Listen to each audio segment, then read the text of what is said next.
Buenas tardes a todas y a todos. Si os parece bien, damos comienzo a esta rueda de prensa desde el Ministerio de Sanidad. Hoy está con nosotros la Secretaria de Estado de Sanidad, Silvia Calzón, y el Secretario General de Salud Digital, Innovación e Información del Sistema Nacional de Salud. Si os parece bien, damos comienzo al turno de intervenciones. Sí, hola, buenas tardes. Efectivamente, hoy me acompaña el Secretario General de Salud Digital, que además de ser responsable, entre otras cuestiones, del registro de vacunación, nos va a explicar con bastante detalle todo el proyecto de certificado internacional de vacunación.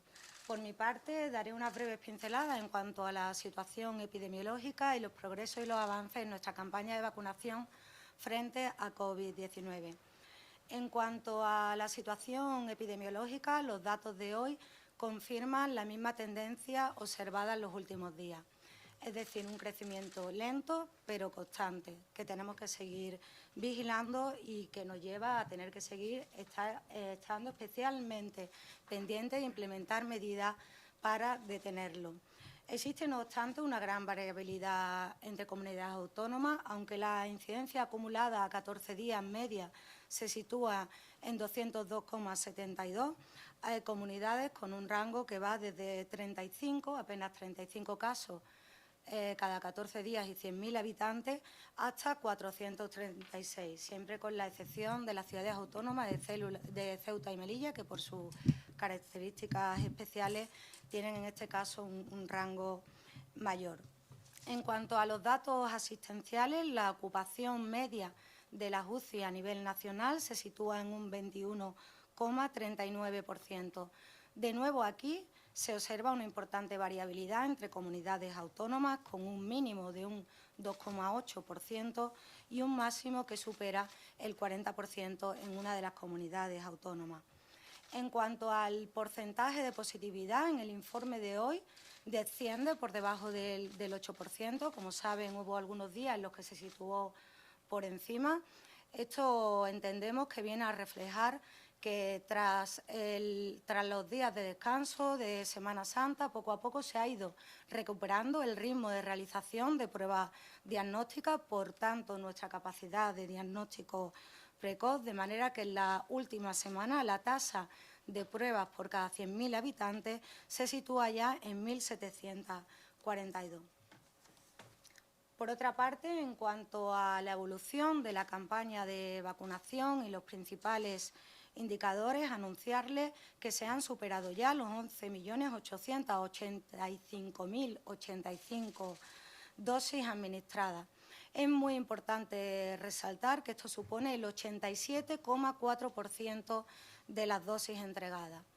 Es decir, todas las vacunas que llegan se reparten y todas se administran a un ritmo muy elevado, un ritmo que viene a demostrar la inmensa capacidad de nuestro Sistema Nacional de Salud para asumir el reto de una campaña de vacunación como esta. Un esfuerzo de nuestro sistema sanitario, un esfuerzo de las comunidades autónomas que hace posible que, por ejemplo, esta semana, en tan solo 3 días, se hayan podido administrar 1.100.000 dosis. En cuanto a la relación con el informe del día anterior, el incremento global es de más de 449.000 dosis. Todo este esfuerzo, todo este despliegue ha conseguido que ya el 97,3% de las personas mayores de nuestro país hayan recibido al menos una dosis y más del 56% hayan terminado la pauta completa con 2 dosis. Se está avanzando también a un ritmo especialmente intenso en los últimos días en otros colectivos de personas mayores, como el grupo de 70 a 79 años, donde se alcanza ya un 31,8% de personas con al menos una dosis. Y hay un porcentaje también similar en el grupo de edad de 60 a 69 años. En cuanto a la llegada de vacunas, como hemos venido anunciando siempre, el ritmo sería ascendente a lo largo del año. De manera que frente al entorno 10 millones de dosis que recibimos en el trimestre anterior, hasta marzo, La previsión es que los incrementos sean especialmente importantes en el trimestre actual y en el siguiente, de manera que en abril y septiembre nos coloquemos con 87 millones de dosis. A esto habría que sumar, estamos esperando aún el detalle por parte de la Comisión, el anuncio que hizo la presidenta de la Comisión Europea en el día de ayer, de que se dispondría de 50 millones más de dosis de vacunas de Pfizer, fruto de un adelanto de la compañía de lo previsto en el último trimestre del año a este segundo trimestre. A nosotros nos corresponderán en torno a 5 millones de dosis. Este es un adelanto muy importante para conseguir nuestro objetivo de llegar a la máxima cobertura vacunal en el menor tiempo posible. Y, por último, antes de darle paso al secretario general, anunciarles también que en el día de mañana se lanzará una campaña llamada Yo me vacuno seguro, una campaña que viene a concienciar a la población sobre la importancia de las vacunas y, concretamente, la vacuna frente a la COVID-19, apostando por unas vacunas que son seguras, que son eficaces y unas vacunas que, sin ninguna duda, nos colocan en un horizonte de esperanza para salvar la salud después de ya más de un año tan duro, y un horizonte de esperanza también para la recuperación de la normalidad en todos los sentidos, la normalidad económica, social y en todos los aspectos de la vida. Así que, por mi parte, doy la palabra ya al secretario general. Muchas gracias, secretaria de Estado. Buenas tardes. Como saben, en el día de ayer, los 27 Estados miembros de la Unión Europea acordaron una posición común sobre el borrador de reglamento que regula el certificado verde digital, lo que supone un paso importante en el proceso de tramitación. Se inicia ahora una nueva fase de negociación con el Parlamento Europeo, con el horizonte de poder tener aprobado este reglamento que regula el certificado verde digital a lo largo del próximo mes de junio. Es un certificado, como ustedes saben, que va a facilitar la movilidad en el ámbito de la Unión Europea, a la vez que se garantiza la protección de la salud pública, permitiéndonos retomar la actividad económica de manera progresiva y de forma segura. Será un certificado sencillo e interoperable para toda la Unión Europea. Será gratuito y universal, como lo son también las vacunas. Generará un certificado para la persona con un código QR que integrará 3 tipos de informaciones. Por un lado, podrá acreditarse que la persona ha recibido la vacuna frente al COVID-19. Podrá acreditar, en segundo lugar, que la persona ha obtenido un resultado negativo en una prueba diagnóstica. Y, en tercer lugar, podrá certificar que la persona se recuperó de la enfermedad, acreditándose por un resultado positivo en el momento en el que la persona fue contagiada. Es un certificado que, por tanto, facilita la libre circulación en la Unión Europea, pero no limita la movilidad a quien no posea este certificado. Por tanto, no es un pasaporte, no es un documento de viaje, por tanto, no es un requisito para viajar. El borrador de reglamento lo deja especialmente claro. Es un mecanismo que facilita la movilidad en el ámbito de la Unión Europea. Este certificado respetará, en todo caso, la protección de datos, la seguridad y la privacidad, y se prevé ampliar este modelo de certificado a terceros países al margen de la Unión Europea y hacerlo en coherencia, además, con proyectos similares que en este sentido se están llevando a cabo en organizaciones internacionales como la Organización Mundial de la Salud.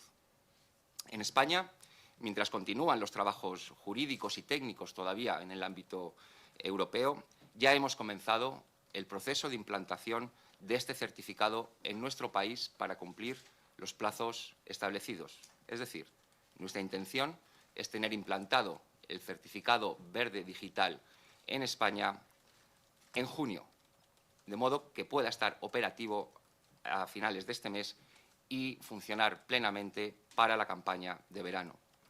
España cuenta con varios sistemas de información que le van a facilitar la implantación de este proyecto. En primer lugar, el Registro Nacional de Vacunación. En segundo lugar, el sistema de pruebas de resultados diagnósticos de laboratorio, denominado SERLAB. Y, en tercer lugar, la aplicación Spain Travel Health, que es la que utilizan los viajeros que desean viajar a nuestro país. Se trata, no obstante, de un proyecto de gran complejidad y que requiere plena coordinación, como la que ya se está produciendo entre el Ministerio de Sanidad y las comunidades autónomas. Es un proyecto de una dimensión importante en la que también están implicados otros ministerios, como el Ministerio de Industria, Comercio y Turismo, como el Ministerio de Asuntos Exteriores o como el Ministerio de Transportes, así como otros agentes que tienen que participar en el mismo, como las aerolíneas o, por ejemplo, también los laboratorios privados. El proyecto tiene dos dimensiones claramente. Por un lado está la emisión de los certificados y la entrega de estos certificados. Es una responsabilidad que corresponde, en primer lugar, a las comunidades autónomas, que son las que van a emitir, a sellar y a entregar estos certificados a los ciudadanos, tanto en formato electrónico como en formato en papel. También del Ministerio de Sanidad, que emitirá estos certificados en una serie de casos tasados. Participarán en la emisión y entrega también los laboratorios, que deben facilitar información para que puedan emitirse estos certificados. Será el Ministerio de Sanidad el que coordine todo el proyecto, el que apoye técnicamente a las comunidades, tanto en su trabajo para poder emitir los certificados como en la relación que haya que establecer con la Unión Europea. El objetivo es tener la máxima capacidad para emitir millones de certificados en muy poco tiempo, con una capilaridad y redundancia que permitan ofrecer a los ciudadanos el mejor servicio y hacerlo, además, sin ningún tipo de discriminación. Por eso los certificados se emitirán no solo por medios electrónicos, sino también en papel. El segundo gran bloque de actuaciones que hay que desarrollar para implantar el certificado en España consisten en los sistemas para validar y aceptar los certificados de viajeros que vengan del exterior a España. Se trata de... Hay un sistema existente que nos va a permitir afrontar esta parte del proyecto con todas las garantías. Es una responsabilidad que recae principalmente en el Ministerio de Sanidad, porque tiene el Gobierno central las competencias en materia de sanidad exterior. Una vez implantado este sistema, el viajero podrá optar por el sistema tradicional, es decir, incluir sus datos en la aplicación Spain Travel Health, o por utilizar esta aplicación para subir los certificados que hayan sido emitidos por los estados de origen. Un certificado que, como les decía al principio, va a poder acreditar la vacunación, el disponer de una prueba diagnóstica negativa o la prueba también de haber superado la enfermedad. Con el certificado se va a facilitar la comprobación en frontera en nuestros aeropuertos y puertos. Se va a poder comprobar que la persona posee este certificado, de modo que el tránsito va a ser mucho más seguro, más ágil y más rápido para el viajero, manteniendo siempre, eso sí, la máxima seguridad sanitaria. En definitiva, la implantación del certificado en España nos va a permitir aumentar y facilitar la movilidad internacional de manera segura. España va a poder recibir a más gente con más seguridad, retomando así progresivamente la actividad económica a la vez que protegemos la salud de toda la población. Muchas gracias. Secretaria. Muchas gracias, Secretaria de Estado. Muchas gracias, Secretario General. Como viene siendo habitual, hoy asisten presencialmente a esta rueda de prensa la Agencia EFE, Datavista, Redacción Médica, El País y Televisión Española, y también plantearán preguntas de forma telemática a Radio Nacional de España y Es Radio. Si os parece bien, pasamos al turno de preguntas de las personas que están en la sala. Tiene la palabra Ángeles Bravo, de Televisión Española. Sí, yo quería dirigirme a Silvia Calzón y quería saber un poco si tienen ya tomada alguna aproximación a lo que se puede hacer con las personas menores de 60 años con esa dosis, esa incógnita que hay en torno a la dosis de AstraZeneca, si van a ser otra marca, Pfizer o Moderna, o no va a ser ninguna otra dosis. En fin, si han tomado algún tipo de aproximación a este tema. Sí, bueno, este es un tema que se está analizando en profundidad en la ponencia de vacunas, también por parte del Carlos III, de la Agencia Española del Medicamento. Y sí que quiero lanzar un mensaje de tranquilidad. En primer lugar, por el ritmo de vacunación con esta compañía, en concreto las primeras segundas dosis para completar la pauta, se estarían administrando a primeros de mayo aproximadamente. Eso en primer lugar. Disponemos de unos días para tomar una decisión y para la reflexión, ¿no? Para, con el principio de prudencia, poder terminar de analizar datos, de estudios, de evidencia científica y poder tomar la decisión que mayor beneficio, tanto individual como colectivo, tenga con respecto a la administración de la misma vacuna, otra vacuna, pero tengan por seguro que este grupo de población será atendido con las máximas garantías de seguridad y buscando la mayor eficacia de la vacuna. Hay una cuestión importante a tener en cuenta y que espero que tranquilice, que es que una única dosis de esta vacuna confiere una inmunidad de en torno a un 70%, una inmunidad que se puede mantener bastante en el tiempo. Tiene ahora la palabra Antonio Delgado, de Datadista. Hola, buenas tardes. Tenía una pregunta para cada uno. Para la Secretaría de Estado, si la Agencia Europea del Medicamento decide la semana que viene, que parece cuando va a emitir un veredicto con el tema de la vacuna de Janssen, que solamente se ponga a mayores de 60 años, ¿cómo afecta esto al plan de vacunación, teniendo en cuenta que esta vacuna de una única dosis es clave para que se cumplan esos compromisos? No sé si tienen previsión sobre las próximas semanas, sobre todo porque el primer hito, estamos hablando de las primeras semanas de mayo con 5 millones, según dijo el presidente. Y para el secretario general, le quería preguntar, por una parte, usted ha comentado que el uso del certificado está especialmente indicado para el tema en fronteras. La ministra comentó ayer el uso, por ejemplo, de poder poner una segunda dosis en otros países. No sé qué otros tipos de usos están pensados en el uso del certificado más allá del uso en fronteras. Y, por otra parte, una cuestión técnica que no sé si me va a poder responder, pero yo se la hago.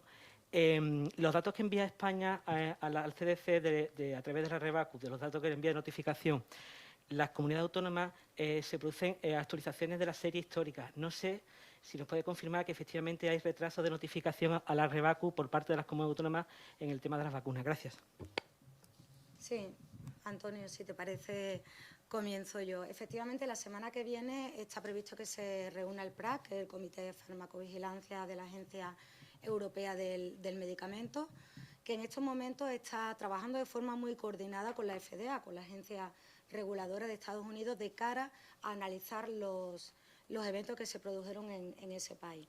España va a esperar el pronunciamiento del PRAC y de la EMA, que en estos momentos podría traducirse en una advertencia, en la ficha técnica, etcétera.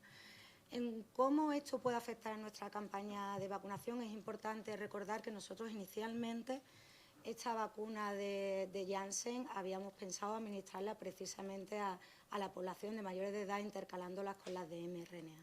O sea que lo que esperamos es que con las máximas garantías de seguridad, por supuesto, por delante podamos contar con esta vacuna pronto dentro de nuestro despliegue. Sí.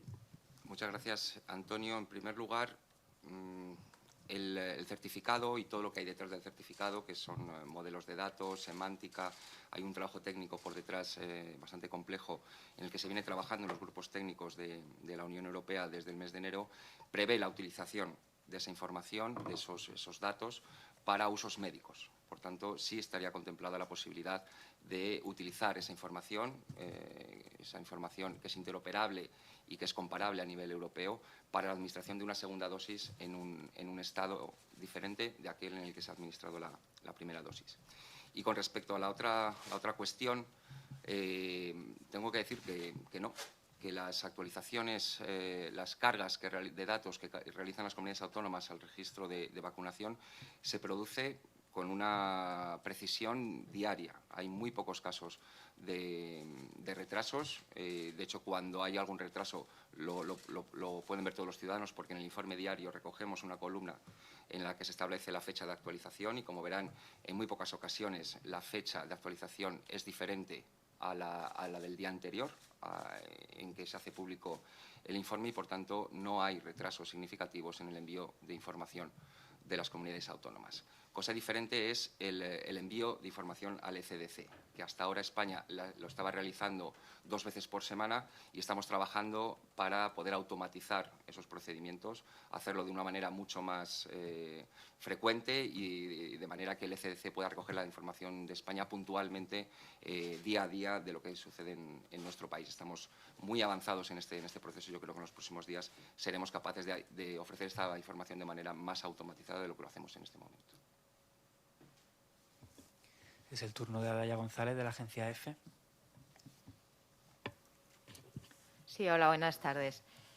Sobre el certificado verde, quería preguntarles un poco en la práctica cuál es la diferencia de una persona que va a llegar a junio sin vacunarse o sin haberse infectado y una persona que o está vacunada o que sí ha pasado la enfermedad, si va a haber algún tipo de diferencias, porque por un lado hablan de que no es facilitador de la movilidad, pero por otro sí. Entonces, por aclarar un poco esta cuestión.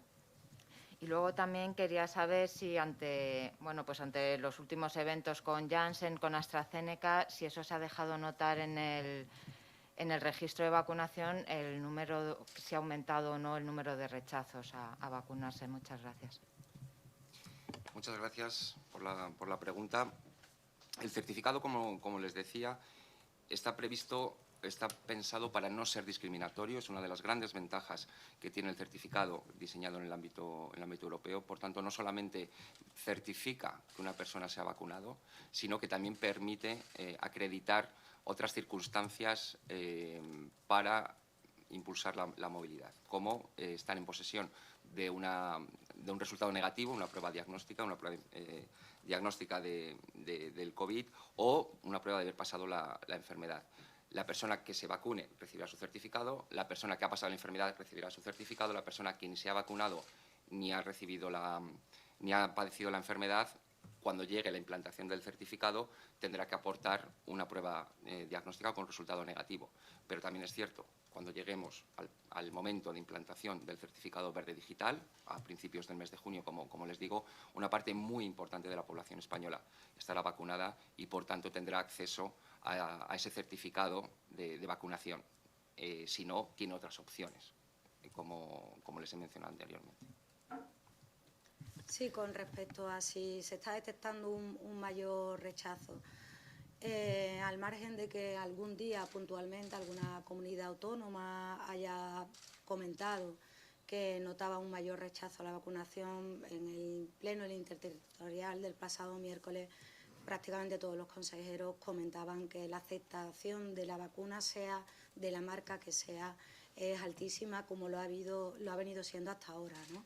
Nosotros somos un país en el que, por fortuna, no como otros países que nos rodean, las vacunas no han sido cuestionadas. No se ha reconocido siempre no solo su seguridad, sino la importancia para salvar vidas y para evitar enfermedades como el sarampión, la poliomielitis, etcétera. Esto no está siendo una excepción con la vacuna frente a la COVID, sino que todo lo contrario. Lo que detectamos es una demanda tremenda por parte de muchísimos colectivos que continuamente nos remiten escritos, no solo a nosotros, también a las comunidades autónomas, preguntando cuándo van a ser vacunados, ¿no?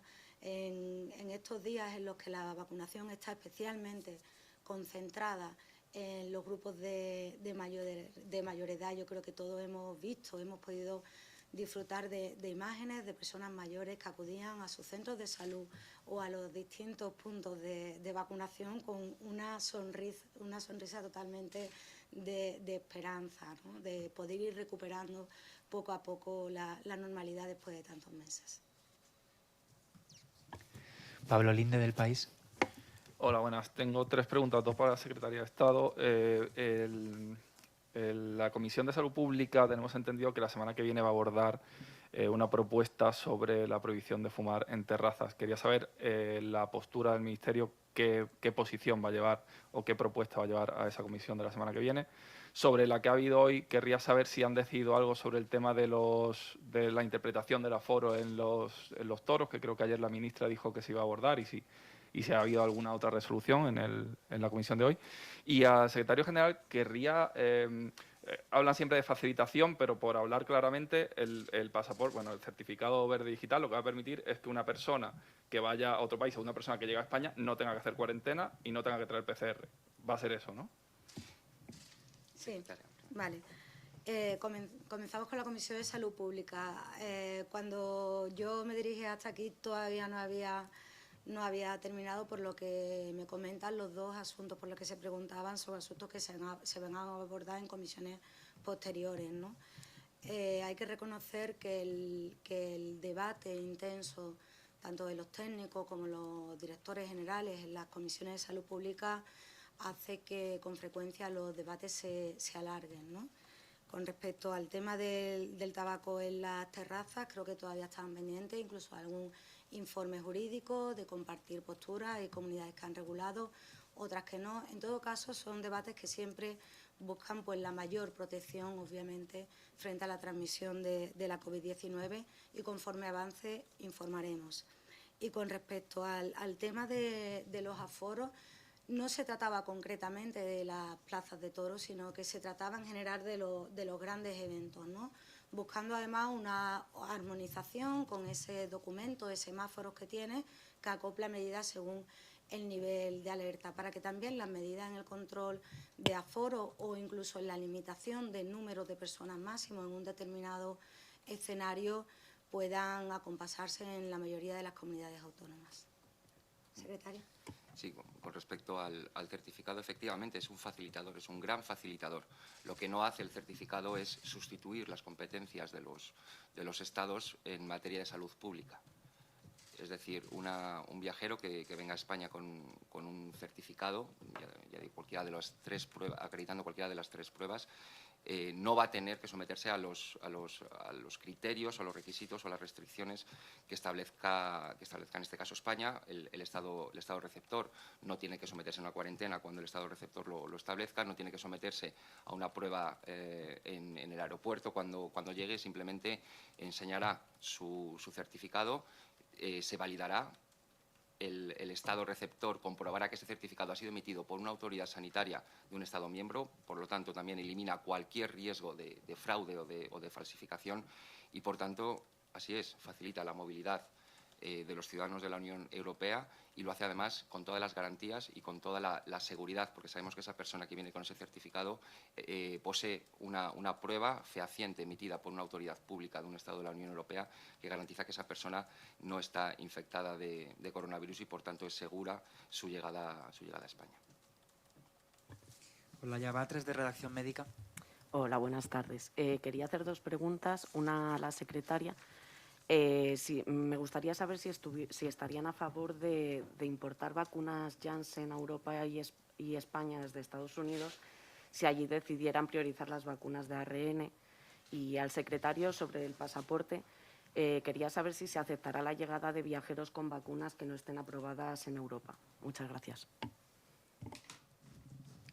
Bueno, con respecto a la primera pregunta, resaltar en primer lugar que Estados Unidos no ha interrumpido de forma definitiva la vacunación de Janssen. Hasta donde sabemos, se encuentran en un momento en el que están analizando los eventos que han detectado y a raíz de eso pues tomarán la decisión que su agencia reguladora, que la FDA, considere oportuna.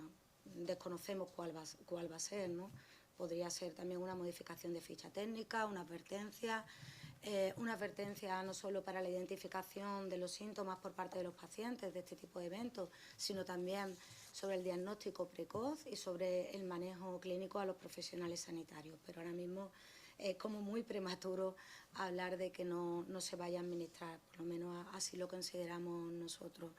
No solo España, sino toda la Unión Europea que participa de este proyecto conjunto, de esta estrategia de vacunación, no tengan dudas de que en todo momento están negociaciones con las compañías que tienen ya vacunas autorizadas para intentar que la producción sea cada vez mayor o que se produzcan adelantos de la producción comprometida, como ha sido el caso de Pfizer en el día de ayer.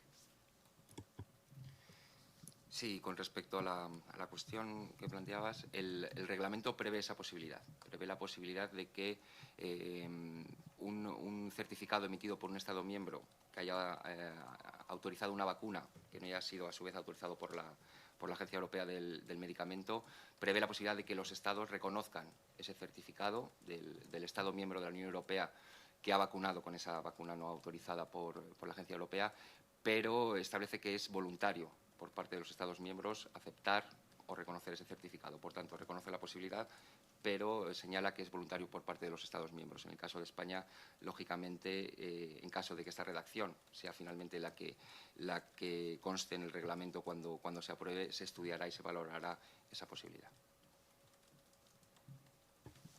Finalmente, de forma telemática, Begoña Sanz, de Radio Nacional de España, y Sara Becerro, de Radio, plantean dos cuestiones que ya se han tratado. La primera sobre el planteamiento de sanidad en relación a prohibir fumar en las terrazas o manteniendo la distancia de seguridad, y sobre cómo se evita que el certificado verde digital no sea discriminatorio con los tipos de usos que permite. No sé si la Secretaria de Estado o el Secretario General quieren volver a reiterar algún aspecto en relación a esto. Sí, sobre el certificado verde digital, insisto, no es discriminatorio. De hecho, una de las prioridades de las instituciones europeas a la hora de regular el certificado verde digital era establecer varias posibilidades, no solamente asociar el certificado a la vacunación, sino también a otras maneras de acreditar que no se tiene la infección por la enfermedad, como una prueba negativa o la prueba de haber pasado la enfermedad. Y no solo no es discriminatorio, sino que además, y en esto quiero insistir, cumple escrupulosamente las normas de protección de datos de carácter personal. El tratamiento de los datos está absolutamente garantizada su adecuación a la normativa europea y nacional de protección de datos. Las agencias europeas de protección de datos han tenido ocasión de pronunciarse sobre una primera redacción del reglamento, y en nuestro caso en España, en el proceso de implantación del certificado, estamos alineados, como no puede ser de otra manera, con la Agencia Española de Protección de Datos para que esta implantación del certificado cumpla las máximas garantías, los más altos estándares de protección de datos de carácter personal. Pues muchas gracias, Secretaria de Estado, muchas gracias, Secretario General. Damos por finalizada la rueda de prensa.